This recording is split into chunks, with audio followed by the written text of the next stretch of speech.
में 9 बच्चों की मौत और अब कफ सिरप बैन हो गया है। एमपी में सरकार ने बड़ा फैसला लिया है।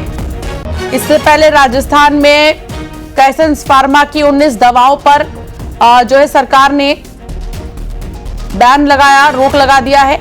और अब एमपी की अगर बात करें तो एमपी में सरकार ने कफ सिरप पर बैन लगा दिया है। स्वास्थ्य मंत्रालय की तरफ से आज ये एडवाइजरी जो है जारी हुई और इस एडवाइजरी में ये कह दिया गया है कि 2 साल से भी कम उम्र के बच्चों को बिल्कुल भी कफ सिरप ना दें। पेरेंट्स पेशेंस में रहें और जो घरेलू उपाय हैं उनको प्राथमिकता दें, वही बहुत ज्यादा जरूरी है।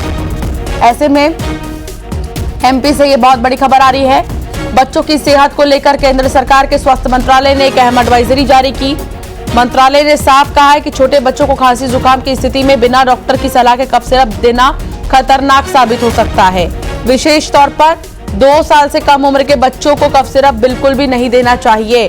शैलेंद्र हमारे साथ संवाददाता जुड़ गए हैं, शैलेंद्र भदौरिया। शैलेंद्र, अभी हम बात ही कर रहे थे सरकार के एक्शन को लेकर, तो एक बड़ी खबर आ रही है कि सरकार ने कफ सिरप बैन कर दिया है। क्या ये सारे कंपनी से कफ सिरप बैन होंगे? सवाल के भी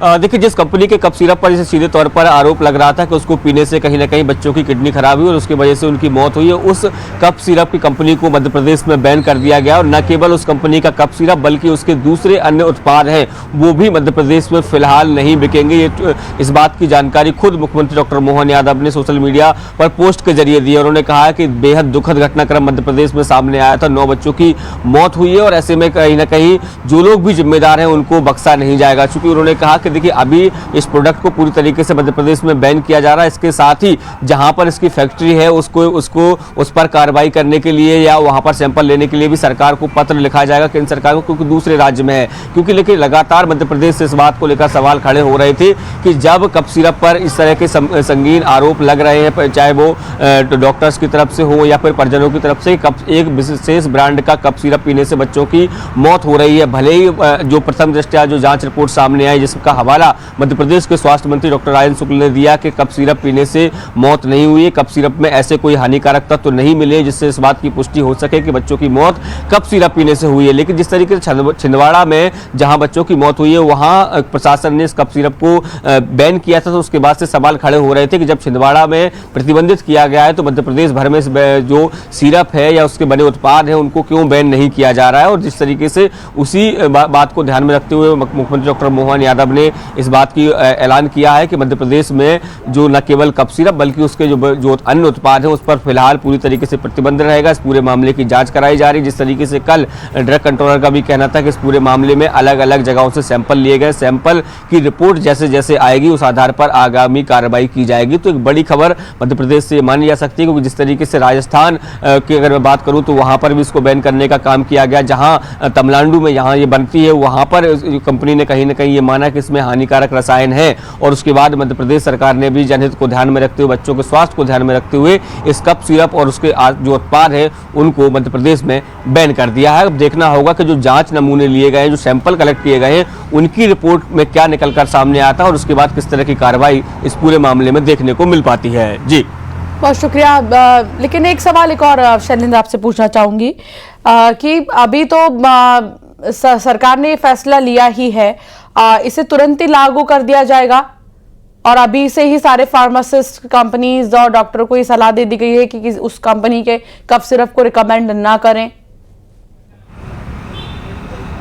निश्चित तौर पर देखिए, साफ तौर पर ये एडवाइस, जब ये आदेश जारी किया गया है तो उसका मतलब है तत्काल प्रभाव से बैन कर देना। यानी अब कोई भी डॉक्टर इसको प्रिस्क्राइब नहीं करेगा और ना ही कोई केमिस्ट अपने स्तर पर इसको बेचेगा। और संभवतः ये भी हो सकता है, देखने में आ सकता है कि देर शाम तक इस तरह की कार्रवाई भी देखने को मिले कि जहां जहां भी इसका स्टॉक मिलेगा उसको सीज किया जाएगा। क्योंकि देखिए, कल जिस तरीके से जबलपुर में भी एक कार्रवाई देखने को मिली थी, ये बताया जा रहा था कि स्टॉकिस्ट थे वो और स्टॉकिस्ट के माध्यम से ही मध्य प्रदेश में सप्लाई किया जा रहा था। तो ऐसे में जहां जहां इसकी सप्लाई हुई होगी, बाकायदा उसका रिकॉर्ड निकलवाया जाएगा और उसके बाद फिलहाल सबको ये निर्देश जारी कर दिए गए हैं कि इस कंपनी के न केवल कफ सिरप बल्कि उसके बने दूसरे अन्य प्रोडक्ट जो हैं, अन्य दवाइयां हैं, उनको भी फिलहाल प्रतिबंधित किया गया है जब तक कि जांच रिपोर्ट सामने नहीं आ जाती।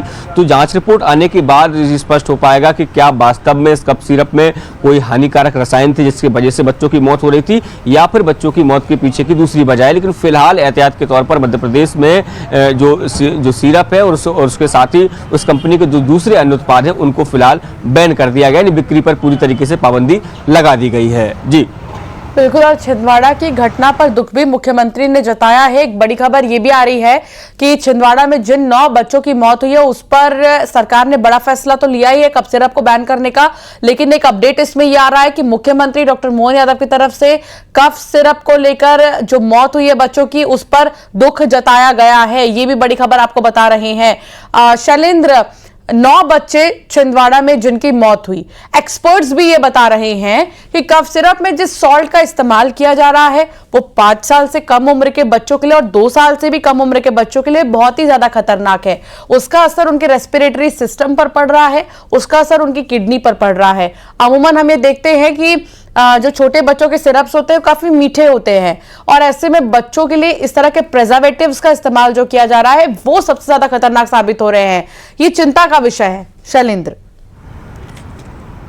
बिल्कुल बिल्कुल आपने ठीक कहा। जिस तरीके से जो छोटे बच्चे होते हैं, खासकर जो 2 साल से कम के उम्र के बच्चे होते हैं, उनका इम्यूनिटी लेवल हो या फिर उनकी जो क्षमताएं होती हैं वो उतनी नहीं होती हैं कि इस तरह के जो प्रिजर्व दवाइयां हैं उनको वो सहन कर पाए और उसी का असर जो है वो देखने को मिलता है और कई बार वो गंभीर बीमारी का रूप भी ले लेती है और कभी कभी बच्चों की जान भी चली जाती है। यही कारण है कि देखिए हमेशा मेडिकल साइंस ये आपको एडवाइस करता है कि डायरेक्ट केमिस्ट से कोई दवाई ना खरीदे बल्कि संबंधित डॉक्टर से आप पहले चेकअप कराएं और उसके आधार पर ही दवाइयां खरीदें। क्योंकि कई बार अमूमन घर में कई बार ये भी देखने में आता है कि एडल्ट का जो कफ सिरप होता है कई बार अब बच्चों को वो भी पिला दिया जाता है जो कोई कहीं ना कहीं एक बड़ा हानिकारक हो सकता है। जी बहुत शुक्रिया शैलेंद्र जानकारी साझा करने के लिए। और खबरों में आगे बढ़ेंगे और अब बात करेंगे अमित शाह के छत्तीसगढ़ के दौरे की। तो अमित शाह के दौरे को लेकर सुरक्षा के कड़े इंतजाम कर दिए गए हैं।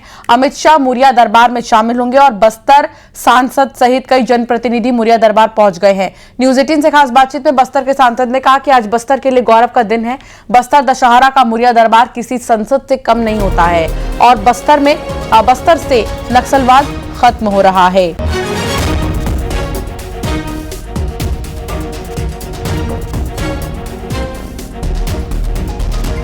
न्यूज 18 से खास बातचीत की है बस्तर के सांसद ने और उन्होंने ये बता दिया है कि जो बस्तर दशहरा है वो बस्तर की संस्कृति है और बस्तर की हम अगर बात करें तो ये संस्कृति का गढ़ है।